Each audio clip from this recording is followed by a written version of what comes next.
کے اندر حکومت کے لیے جو چیلنجز ہیں وہ اپنی جگہ پر، اس کے ساتھ ساتھ مختلف بحران، سانحات، اور پھر حالیہ جو اس وقت بجلی بحران ہوا، یہ وہ تمام تر چیزیں جو کہ حکومت کے لیے چیلنج ہے، اور کوئی بھی حکومت جب آتی ہے تو اس کے لیے چیلنجز سامنے ضرور ہوتے ہیں۔ پاکستان میں بھی 2018 کے انتخابات کے بعد جب پی ٹی آئی کی حکومت آئی تو اس کے لیے بہت سارے چیلنجز تھے جو اب بھی ہیں، جس کا سامنا حکومت کر رہی ہے۔ ان تمام تر چیزوں کے اوپر جبکہ پی ڈی ایم حکومت کو ایک ٹف ٹائم دے رہی ہے، پی ڈی ایم کے جو جلسے ہیں، اس کے ساتھ ساتھ جماعت اسلامی وہ بھی حکومت مخالف جو احتجاج ہے وہ بھی اس میں ساتھ ساتھ حکومت کے لیے وہ بھی ایک بڑا چیلنج ہے۔ اس ساری صورتحال پر آج ہم بات کریں گے، خصوصی گفتگو کریں گے۔ امیر جماعت اسلامی سراج الحق صاحب ہمارے ساتھ موجود ہیں، ان سے تمام موضوعات معاملات کے اوپر جو ہے وہ گفتگو کرنے کی کوشش کرتے ہیں۔ السلام علیکم اور بہت شکریہ سراج الحق صاحب۔ وعلیکم السلام ورحمۃ اللہ۔ سراج الحق صاحب، سب سے پہلے تو یہ بتائیے گا کہ آپ کے خیال میں جو سانحہ مچ ہوا، جو حالیہ جو سانحہ تھا، اس کو حکومت نے کس طرح سے ہینڈل کیا؟ سانحہ ہو گیا، جو لواحقین نے میتیں رکھی، آپ کیا سمجھتے ہیں وہ غلطی کہاں ہوئی جو نہیں ہونی چاہیے تھی حکومت سے؟ بسم اللہ الرحمن الرحیم۔ دیکھیے، یہ جو مچھ میں واقعہ ہوا ہے، پہلی بات تو یہ ہے کہ یہ پہلا واقعہ نہیں ہے، واقعات کا ایک تسلسل ہے، اور ہر بار حکومت یہی کہتی ہے کہ یہ آخری بار ہے، آئندہ نہیں ہوگا، لیکن پھر بھی ویسا ہی ہوتا ہے۔ اور یہ جو اس برادری کی طرف سے سخت موقف اور رد عمل آتا ہے، اس کی بنیادی وجہ یہی ہے کہ اس کو خطرہ ہے کہ یہ سب کچھ اس کے خلاف کیوں ہو رہا ہے۔ گزشتہ 2-3 سالوں کا جائزہ آپ لے لے تو اس پر 70 سے زیادہ ان کے لوگ شہید ہو گئے ہیں، حملے ہو گئے ہیں، بار بار ہو گئے ہیں۔ جہاں تک حکومت کے ہینڈلنگ کا تعلق ہے، جو آپ کا سوال ہے، میں سمجھتا ہوں کہ حکومت نے اس واقعے کو جس طریقے سے ڈیل کیا ہے وہ خود اس واقعے سے بڑا ایک سانحہ ہے۔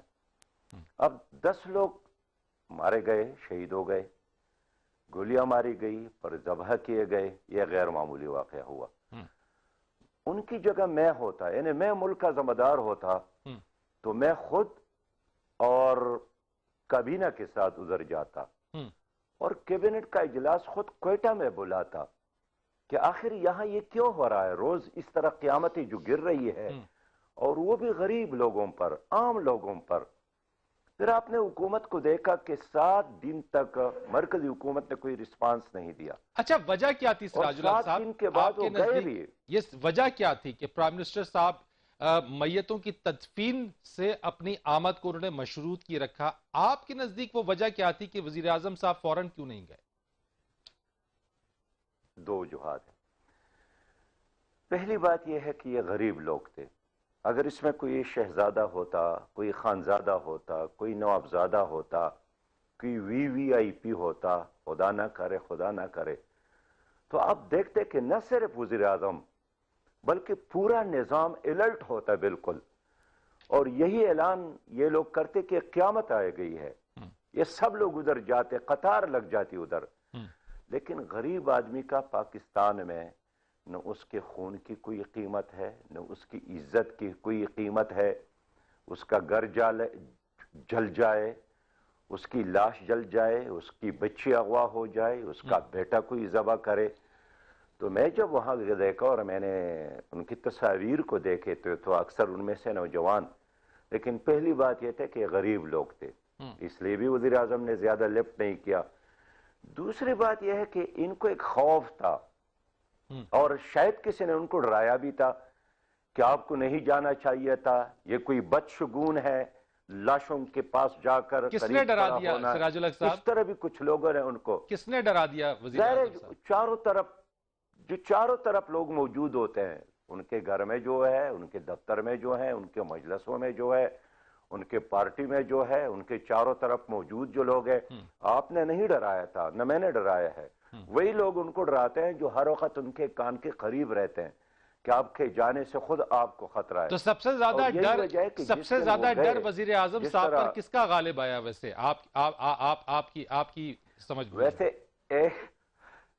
ایک مومن اور مسلمان کی حیثیت سے تو انسان کو ڈرنا چاہیے تھا اللہ سے، اللہ کے ذات پر اعتماد کرنا چاہیے، لیکن جس طرح ہماری حکمران آپ جانتے ہیں، اور یہ پہلا حکمران نہیں ہے، ماضی میں بھی اس طرح ہوتا رہتا ہے، تو ان دو وجوہات کے وجہ سے یہ نہیں گئے۔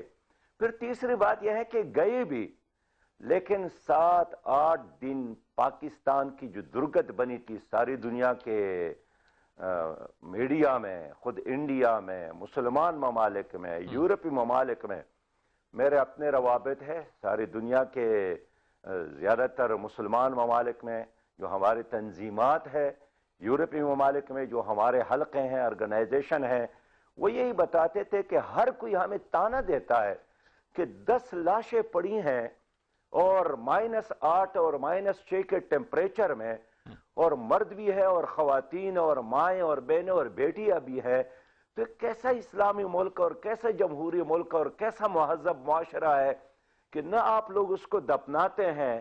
اگر عوام نے ایک مطالبہ کیا ہے کہ وزیر اعظم تشریف لائیں، تو اس کو تو ایک نہیں 100 بار وہاں جانا چاہیے تھا، اور مطالبے کے بغیر بھی جانا چاہیے تھا۔ دیکھیے اگر اس طرح واقعہ یورپ میں ہوتا، اس طرح واقعہ کسی مغربی ملک میں ہوتا، اس کے وزیر اعظم کا یہ ایٹیچیوڈ ہوتا کہ میں بلیک میلنگ میں نہیں آؤں گا۔ اگر آپ مدینہ کی اسلامی ریاست کی بات کرتے ہیں تو ان کی تو تصویر یہی ہے کہ وہ تو رات کو اٹھ کر یہی عرض کرتے ہیں اللہ کے حضور کہ اگر دریائے فرات کے کنارے کوئی کتا بھی بھوک سے مرتا ہے، اللہ تعالیٰ اس کے بارے میں مجھ سے پوچھے۔ لیکن یہاں تو کتے اور بلیوں کے حقوق کیا ہے، خود انسان کا کوئی حق نہیں ہے۔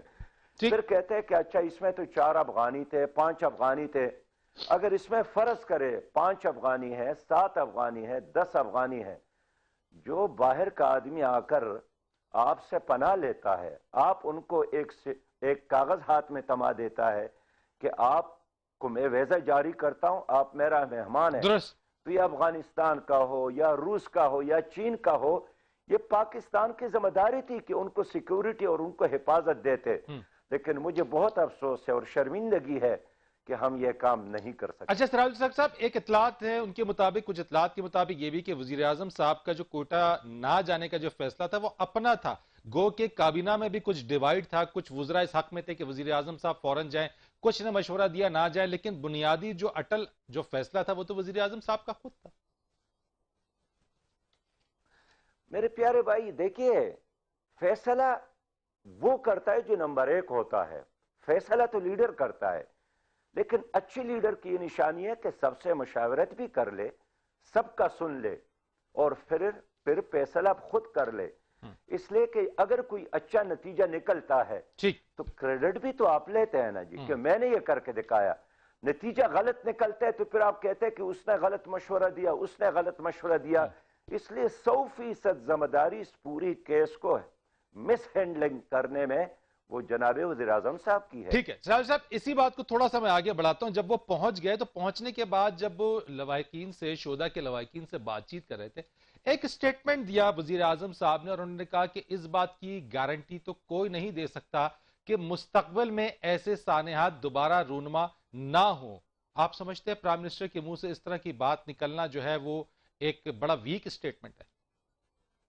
یہ تو سیکیورٹی فورسز کی جو کارکردگی وہ بھی کمپرومائز ہے۔ پیارے بھائی، سب کو اس سٹیٹمنٹ کی وجہ سے اور مایوس کیا ہے، آپ بھی مایوس ہوئے ہوں گے نا کہ آپ کی جان کی بھی کوئی سیکیورٹی نہیں ہے، ہم سب کے 22 کروڑ پاکستانیوں کے بارے میں۔ لیکن میں تو ان کو ان کے اعلانات کی روشنی میں دیکھنا چاہتا ہوں کہ جب نواز شریف صاحب کے دورانیے میں ایسا ہی واقعہ ہوا تھا، میں اس لیے کہتا ہوں کہ یہ جو حکمران ہے یہ آخری نہیں ہے، یہ ایک تسلسل ہے۔ تو یہی عمران خان صاحب گئے تھے، ان کے جنازے میں شریک تو نہیں تھے، لیکن وہاں جا کر خطاب فرمایا تھا کہ نواز شریف صاحب کو آنا چاہیے تھا، اور یہ ڈر رہا ہے، اپنی ذمہ داری اب پوری نہیں کر رہا ہے۔